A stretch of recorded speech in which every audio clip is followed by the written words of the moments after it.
Ширк ең чоң күнөө экен. Ошондуктан анын азабы да өтө каттуу болот. Мунун акыйкаты төмөндөгүдөй: биринчи, ширк келтирген адамга бериле турган жаза анын бардык жасаган иштери күйүп кетет.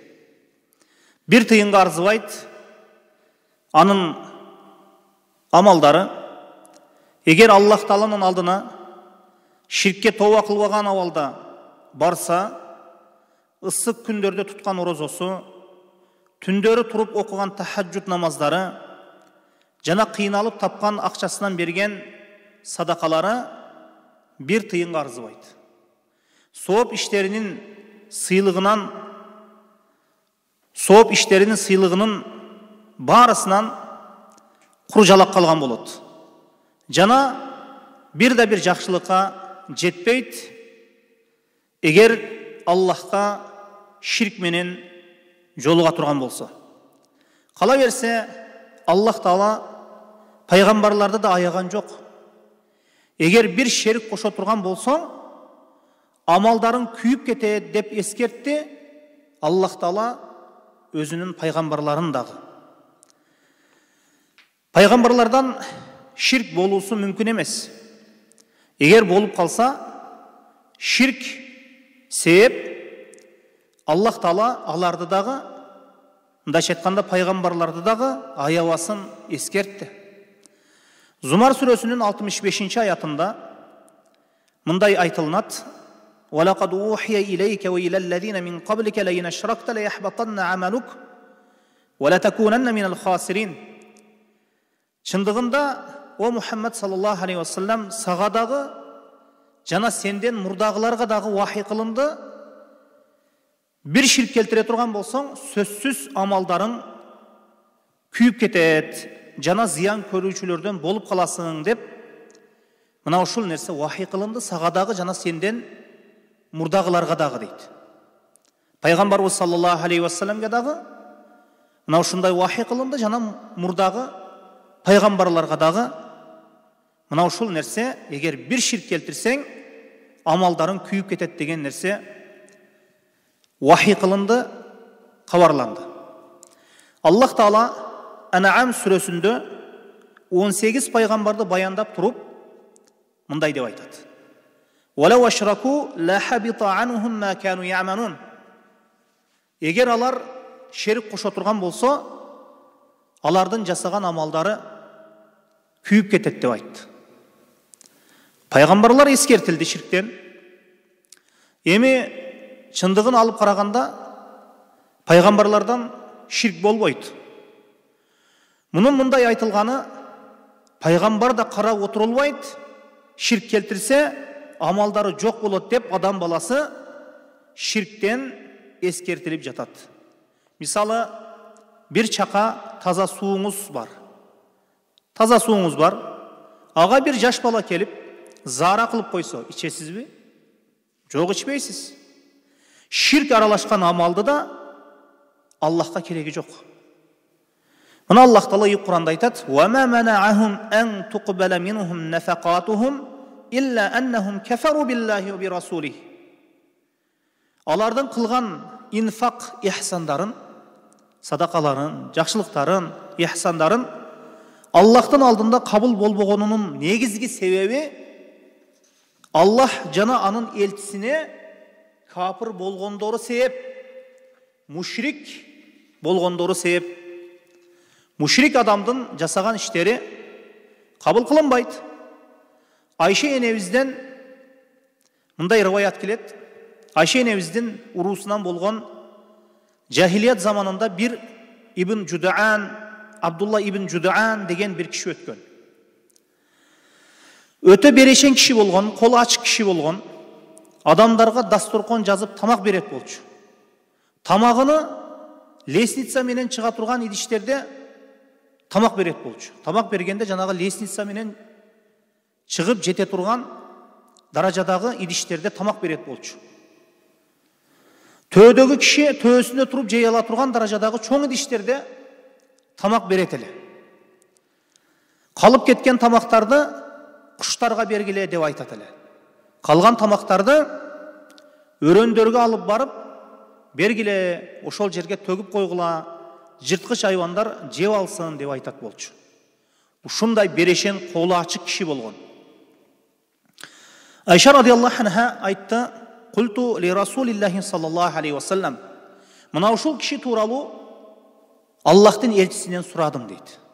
"Инна ибна Жудаана фил джахилиyyati kana yaqri ad-dayfa wa yuhsinu al-jiwara wa yasilu ar-rahima fa hal yanfa'uhu zalik?" Чындыгында Ибн Жудаан жахилият заманында конокту сыйлайт эле, кошуналарга жакшылык кылат эле, тууган урук менен мамилени улайт эле, бекемдейт эле, чыңдайт эле. Мына ошол кишинин ушул жакшылыктары ага пайда береби деп сурады.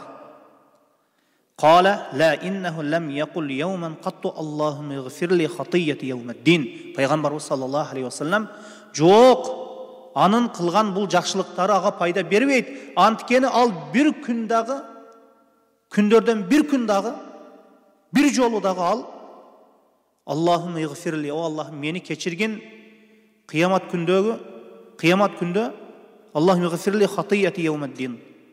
О Аллахым, кыямат күндө менин каталарымды, күнөө иштеримди кечиргинде бир да бир жолу дуа кылган эмес дейт.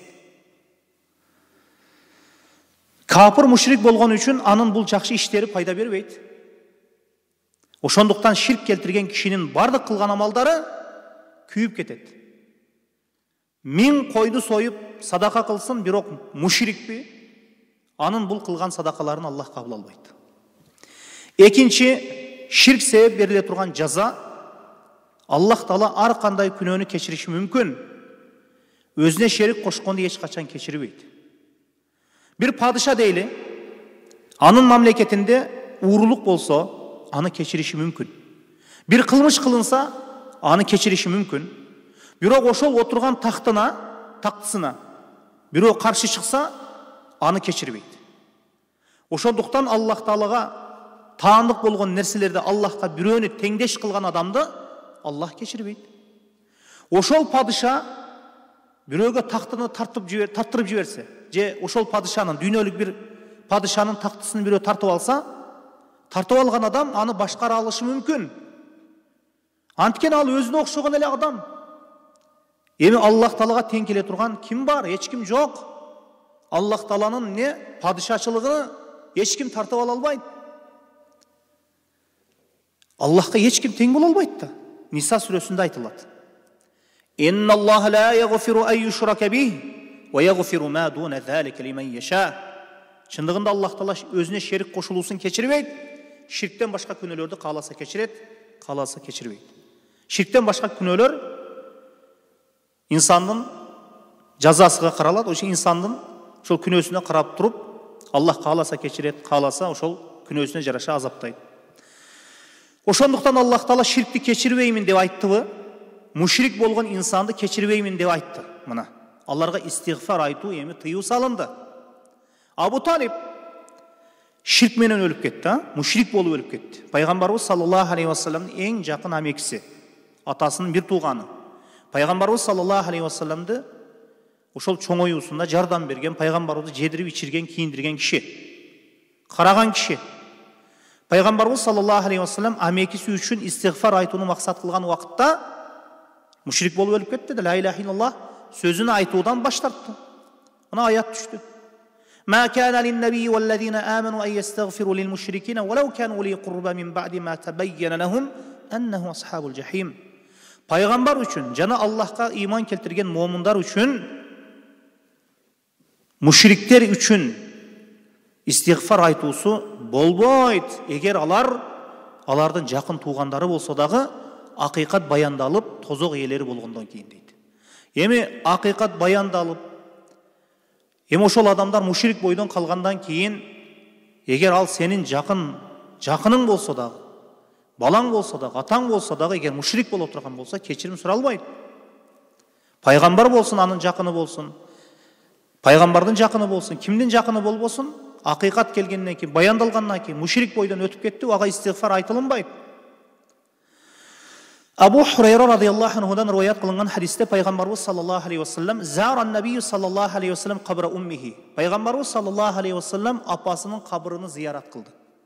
Аллах Таала рухсат берди. Фабака ва абка ман хавлаху. Өзі илады, жана айланасындагыларды дагы илатты. Фақала истазанту рабби фи ан астагфира лаха. Фалам ю'зан ли.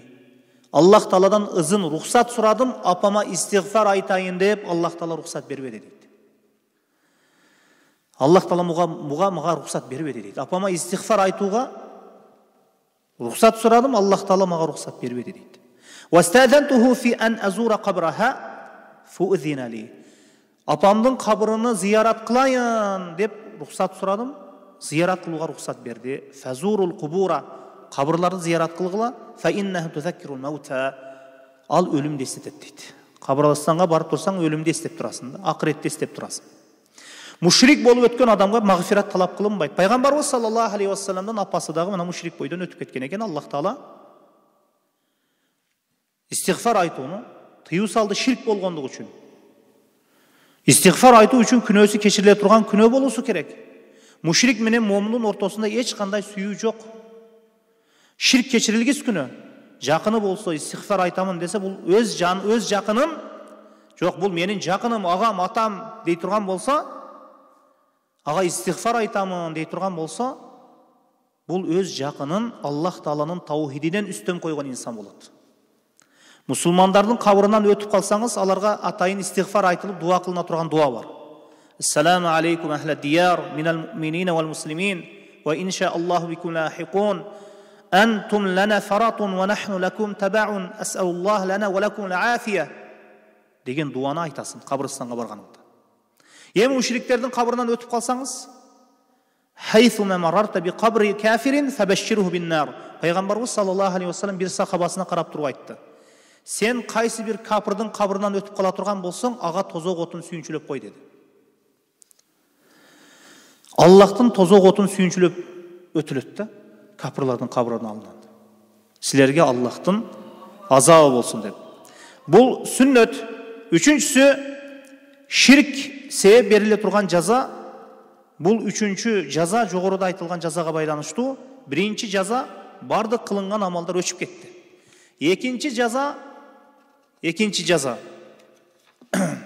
ширк күнөөсү кечирилбейт деп айттык. Анын бейишке кире турган эч кандай эч бир нерсеси калбады. Ширктен башка күнөөсү болгон болсо, күнөөсүнө жараша азапталып тозоктон чыкмак. Ширктен башка эч бир нерсе калбагандан кийин түбөлүк тозокто калат да. Ширк кишинин түбөлүк тозокто калуусуна себеп болот. Ал аятта айтылат: "Иннаху ман юшрик биллахи фақад харрамаллаху алейхил джаннату ва маъвахун нар." Ким чындыгында Аллахка шерик кошкон болсо, ага тозок отун Аллах Таала арам кылды, анын бара турган жери тозок дейт. Ширктен башка күнөөлөрдү жасап койгон муахид кишилер, булар эгер күнөөсүнө жараша тозокко түшүп калса, бир күн келип тозоктон чыгат, түбөлүккө тозокто калбайт. Ла илаха иллаллах айткан кишилер тозоктон чыгып кетип жатканын көргөн тозок ээлери айтышат экен. Эми бир нече жыл тозокто жүрдү да жашады, муахид күнөөсүнө жараша, анан капырлар менен бирге, анан бир күн келип күнөөсүнө жараша азабын алып бүткөндөн кийин, жазасын алып бүткөндөн кийин, анан тозоктон чыгып кетип жатканда тозок ээлери, капырлар, мушриктер карап айтат экен да: "Рубама яваддул лазина кафару лау кану муслимин." Тозоктогу мушриктер кана эми мусулман болгонубузда деп мусулманчылыкты арзу кыялын кылып калышат экен. Мына ушуларга окшоп мусулман болгонубузда, ширк келтирбегенибизде биз дагы бир күн келип тозоктон чыгып кетмек экенбиз деп мына ушул арзу кыялын кылышат экен. Ла илаха иллаллах деп ширк келтирбей тозокко түшүп калган ошол өздөрү менен бирге азапталып, анан таухид себеп тозоктон чыгып кетип жаткандарды көрүп, ошол тозоктон чыгып кетип жаткандарын көрүп, ахли таухиддин. Эми ахли таухиддин бул күнөөкөрлөрү да, чоң күнөөлөрдү, ширктен башка күнөөлөрдү жасап койгондор. Аларга тозок ээлери карап, кане эми мусулман болгонубузда алар менен кошо чыгып кетмек, элеге чыгып кетмекпиз деп мына ушул нерсенин арзу кыялын кылышат экен.